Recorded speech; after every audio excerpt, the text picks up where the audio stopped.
Hey YouTube, welcome back to another video of mine. Um, I will do a thing on this for parental discretion advised. Not for much language or nothing.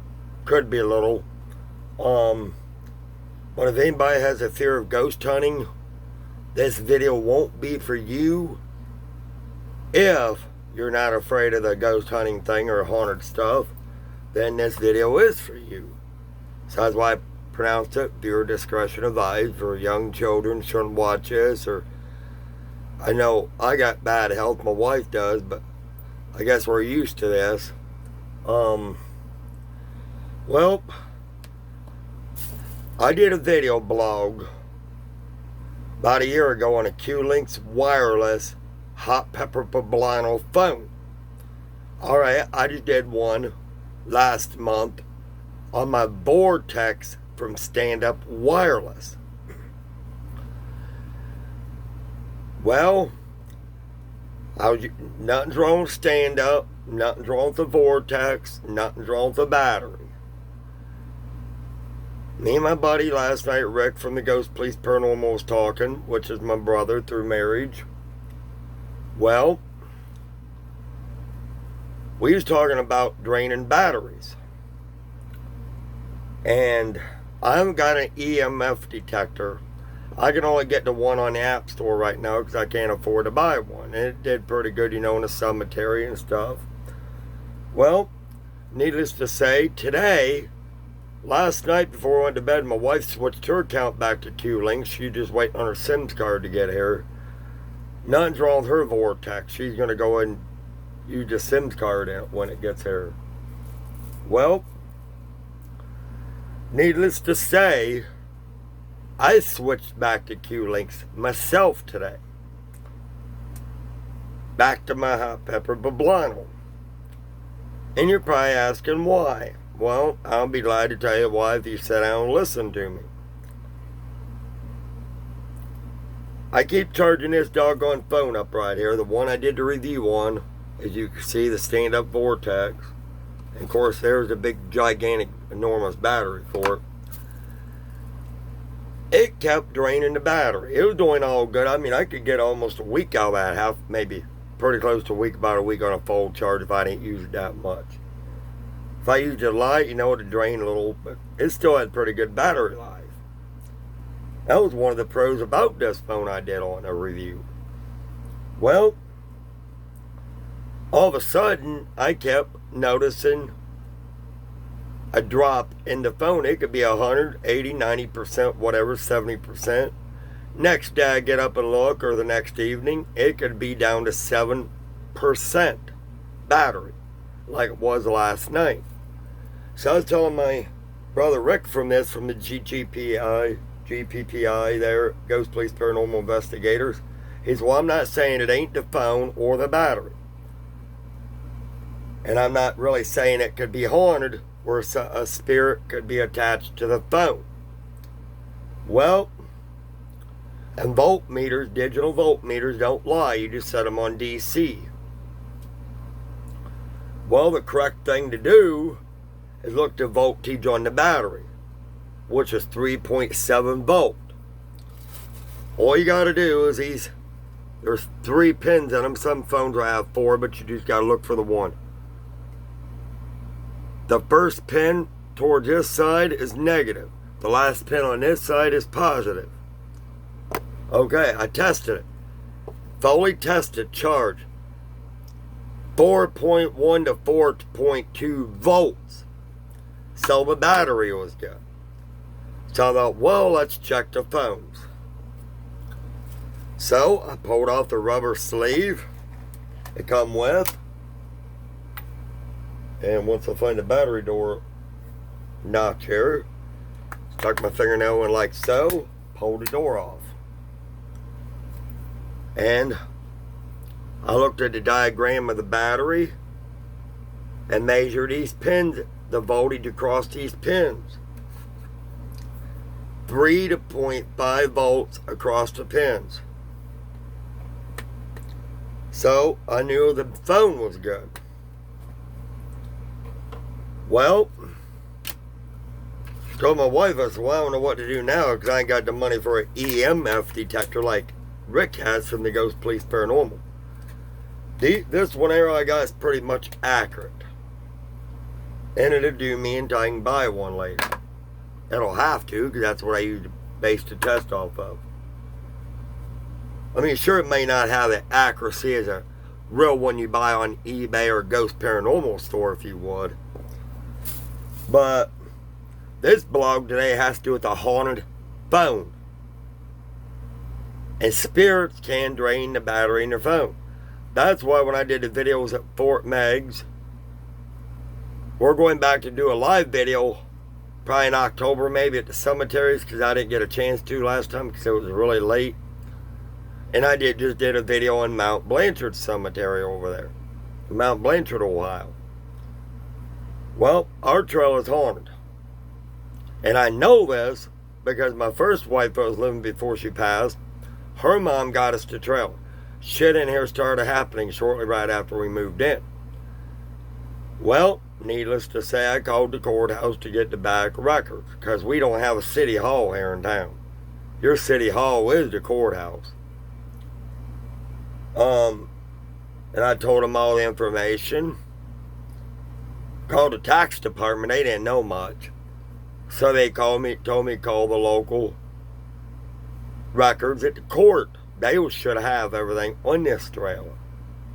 And they said the land that the trailer is sitting on is haunted, and the trailer it come with was haunted. And most of the trailers in my area are. We're thinking something attached to itself, because them couple times we went to Fort Meigs and Mount Blanchard, this phone did not go. Yeah, it's been through a few cemeteries like here in town.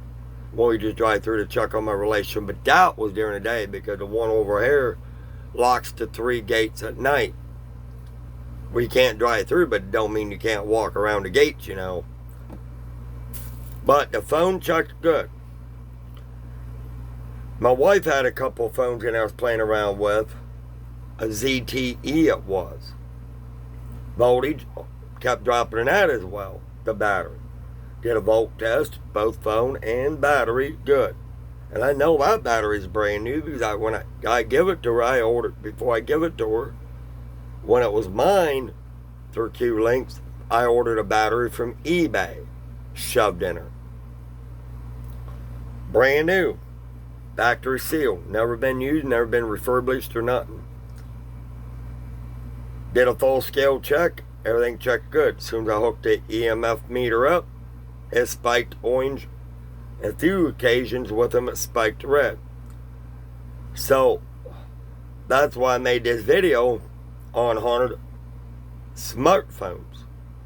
Basically, that's probably what I'm going to call it, haunted phones or haunted smartphones. I mean, I would probably put haunted phones because it could apply to smart, non-smart.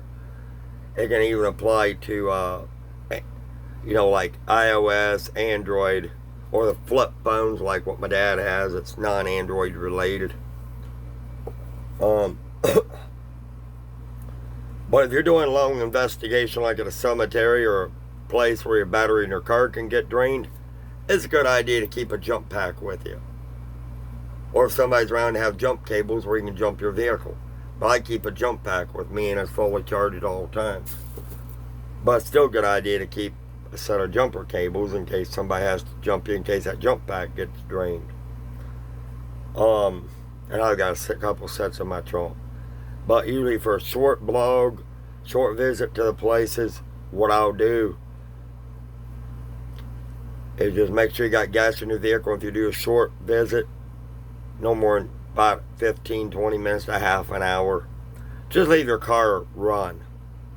Because the alternator will keep that battery charged up. Not saying a spirit can't attach itself to your car and alternator and mess stuff up. Yeah, it can.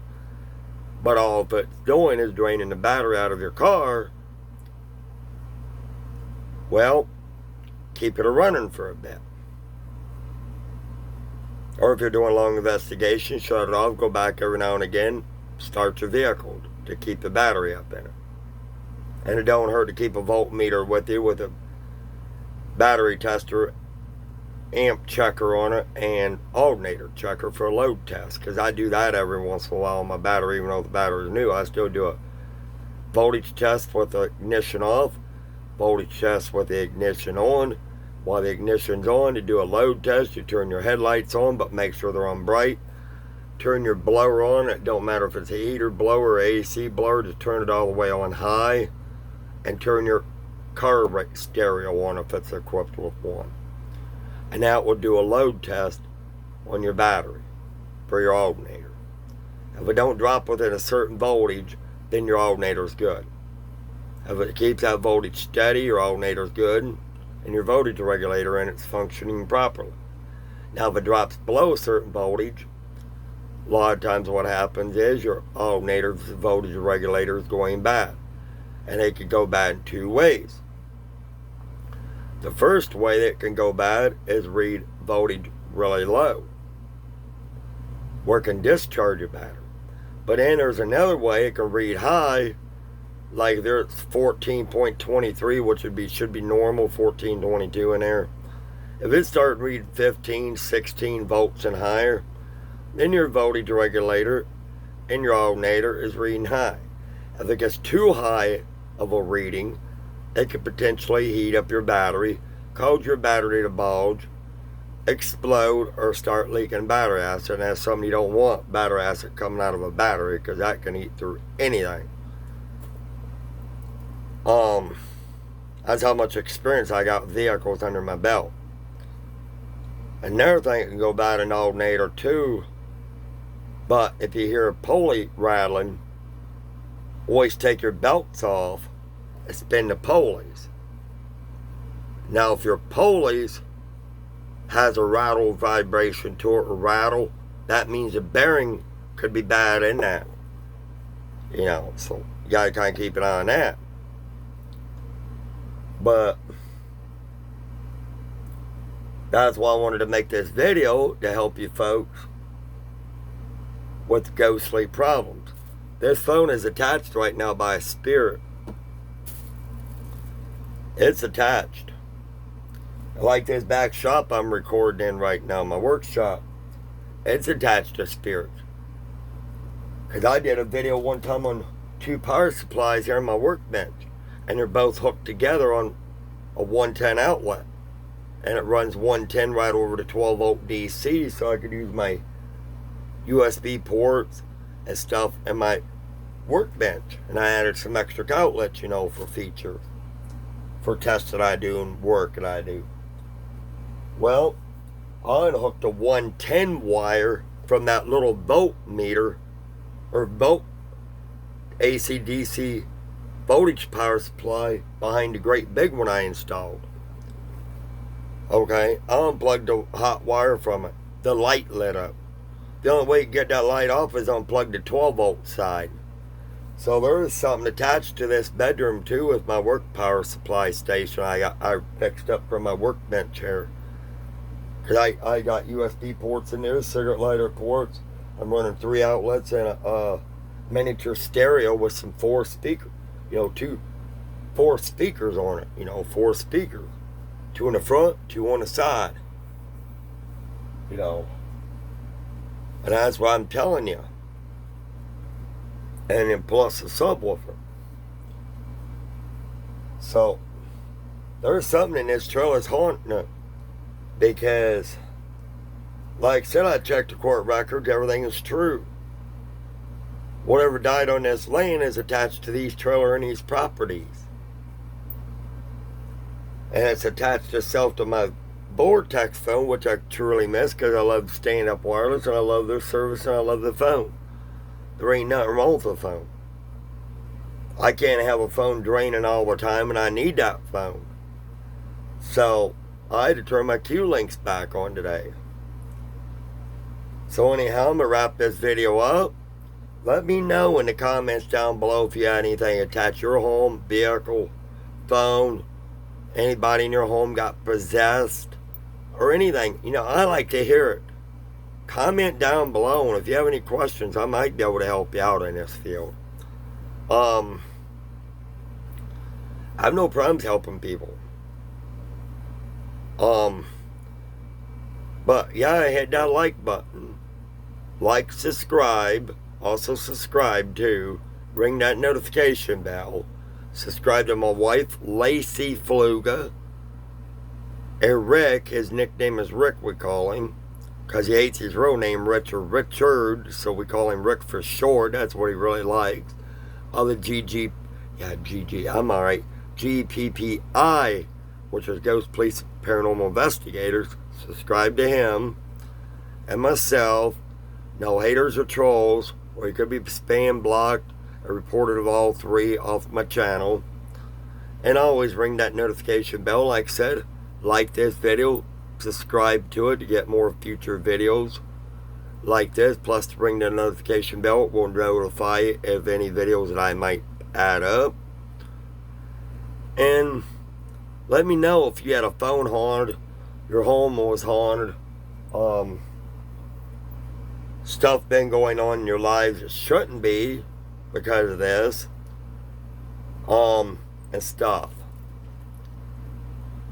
But if you just buy a cheap voltmeter with AC/DC stuff on it, you can check your phone battery. And if it shows up good phone and battery, then chances are there's a spirit messing around with it, drains these batteries. They can drain them, or they can actually ruin the cells in them too, either or. But that battery shows good on the cell department, so I'm sure it's probably just draining it randomly. Anyhow, like, subscribe, comment, no haters, trolls, or it could be block spam, to ring that notification bell. Subscribe to myself, Lacey Fluga, my wife, and God darn it, GPPI, Ghost Police Paranormal Investigators of Rick's over there in Pennsylvania. Anyhow, I'll talk to you later, and hope to see the next one real soon. But until the next time, like my haunted phones video. Talk to you later. Peace out. Love you. Take it easy. Bye-bye for now.